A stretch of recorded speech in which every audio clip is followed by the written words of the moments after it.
अस्सलाम वालेकुम। कैसे हैं आप लोग? सब खैरियत से हैं मैं समझता हूँ कि आप लोग सब खैरियत से होंगे और मैं भी अल्लाह ताला के फजल व करम से बिल्कुल ठीक ठाक हूँ। फर्स्ट ईयर फिज़िक्स में बच्चों की एक देरीना ख्वाहिश थी कि बर्नौलीज़ इक्वेशन और बर्नौलीज़ थ्योरम करा दें। तो ये चैप्टर नंबर 7 का एक टॉपिक है और इस साल मॉडल पेपर के अंदर भी ये सेक्शन सी में आया हुआ है, तो ख़ासा इंपॉर्टेंट है। इस इक्वेशन को हम दो हिस्सों में करेंगे।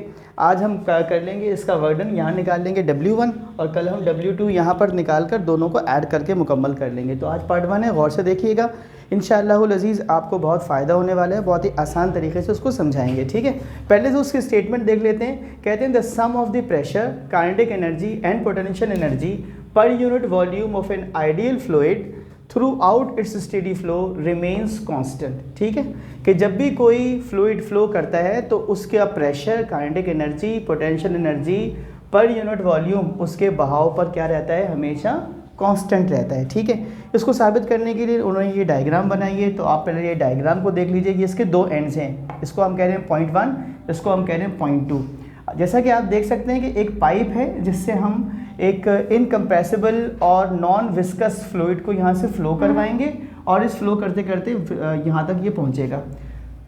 इस पॉइंट 1 पर जो W1 हमने निकालना है उसकी इक्वेशन आज हम ड्राइव करेंगे। कल इंशाअल्लाहुल अज़ीज़ हम इस पॉइंट 2 के ऊपर W2 निकालेंगे और कल इसको W1 प्लस W2 करके मुकम्मल कर देंगे। ठीक है, पॉइंट 1 पर जो हाइट है पाइप की वो h1 है, पॉइंट 2 पर h2 है। h2 पर अभी हमने जाना नहीं है, अभी हमने फोकस करना है सिर्फ यहाँ पर। वॉल्यूम, इसका जो फ्लो है, इसकी जो वेलोसिटी है वो है v1, जो प्रेशर है ये है p1, पॉइंट है इसका पॉइंट 1। बस आज इसको फोकस कीजिएगा। ठीक है, मैं चाहता हूँ छोटी छोटी वीडियो बने 5-5 मिनट की, 3-3, 4-4 मिनट की, लेकिन बात को अच्छी तरीके से समझ में आ जाए। ऐसा ना हो कि मैं W1 भी करा दूँ, W2 भी करा दूँ और फिर घर बैठे आप कह रहे हो कि यार ये बहुत मुश्किल लंबा काम हो गया। तो जब काम कोई मुश्किल या लॉन्ग होता है तो आप उसको क्या करते हैं, हिस्सों में, टुकड़ों में तकसीम कर लेते हैं। तो आज हमने इसको एक हिस्सा हम करने जा रहे हैं, इसीलिए मैंने वीडियो का नाम रखा है पार्ट 1। ठीक है जी, इसकी कुछ कंडीशंस हैं, कुछ अजम्पशंस हैं, वो पढ़ लेते हैं।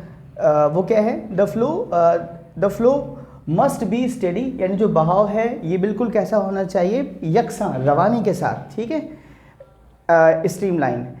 द फ्लो इज़ इनकम्प्रेसिबल, यानी फ्लो जो है वो कंप्रेस ना होता हो। Density should remains constant, liquid की डेंसिटी तब्दील ना होती हो, कांस्टेंट रहती हो। And there are no viscous forces, यानी जो लिक्विड होना चाहिए वो ये नॉन विस्कस होना चाहिए। There are no viscous forces in the fluid, the friction is negligible, यानी जब ये लिक्विड बहता है तो इसके अंदर कोई फ्रिक्शन नहीं होती। आपको पता है ना हम कि लिक्विड की फ़्लो के दरमियान जो फ्रिक्शन आती है उसको हमने पढ़ा है विस्कोसिटी। ठीक है, वो विस्कोसिटी भी नहीं होनी चाहिए क्योंकि ये नॉन विस्कस है। अब डेरिवेशन को ड्राइव करने के लिए हमने कुछ बातें लिखी, उसको अच्छी तरह से पढ़ लेते हैं। Consider a steady flow of incompressible and non viscous fluid through a pipe which has non uniform cross sectional area. ये जो पॉइंट है ना, इसका क्रॉस सेक्शनल एरिया कुछ और है, इसको हम A1 कह रहे हैं, और इसका क्रॉस सेक्शनल एरिया A2 है। ये मुख्तलिफ हैं, यानी दोनों के जो क्रॉस सेक्शनल एरियाज़ हैं, अगर मैं आपको थोड़ा सा इसको वाज़े करके बता दूं तो इनके जो दोनों के क्रॉस सेक्शनल एरियाज़ हैं वो डिफरेंट हैं। ठीक है, अब आगे चलते हैं। Cross sectional area are at different height as shown in the figure, यानी पॉइंट 1 पर जो हाइट है पाइप की वो h1 है, पॉइंट 2 पर जो हाइट है वो h2 है। ठीक है, अब हम वर्डन निकालने जा रहे हैं एट पॉइंट 1, यानी इस पॉइंट पर जो वर्डन करना पड़ेगा वो वर्डन क्या होगा, at point 1 the height of pipe is h1 and the cross sectional area A1, the velocity of the fluid is V1 and the pressure is P1. Thus burden on the fluid at distance delta x1 in time delta t by applied force F1 is given as follows. ठीक है जी, यानी इस point का कहने का मतलब यह है कि अगर आप पॉइंट 1 पर वर्डन निकालना चाहते हैं तो आपके पास फोर्स है F, डिस्टेंस है D, और चूँकि वर्डन जो होता है डॉट प्रोडक्ट होता है तो डॉट प्रोडक्ट की प्रॉपर्टी क्या होती है, W is equals to FD cos theta. अब चूँकि हमने इसको पॉइंट 1 का नाम दिया हुआ है तो हम वर्डन को बोलेंगे W1, तो हमारी फोर्स हो जाएगी F1 और डिस्टेंस D की बजाय हम ले रहे हैं डेल्टा x1 cos थीटा।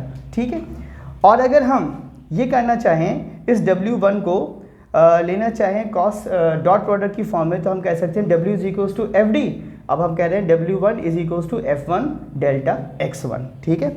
अगर मैं अपने फोर्स को डिफाइन कर लूँ कि फोर्स बराबर है किसके, प्रेशर मल्टीप्लाई बाय एरिया, यानी P1 इंटू A1, तो मेरा W1 किसके बराबर हो जाएगा, जाहिर सी बात है अब F1 की जगह पर क्या आ जाएगा, P1 A1 और डेल्टा X1 अपनी जगह पर डेल्टा X1 रहेगा। इसको हम बोलेंगे इक्वेशन नंबर 1।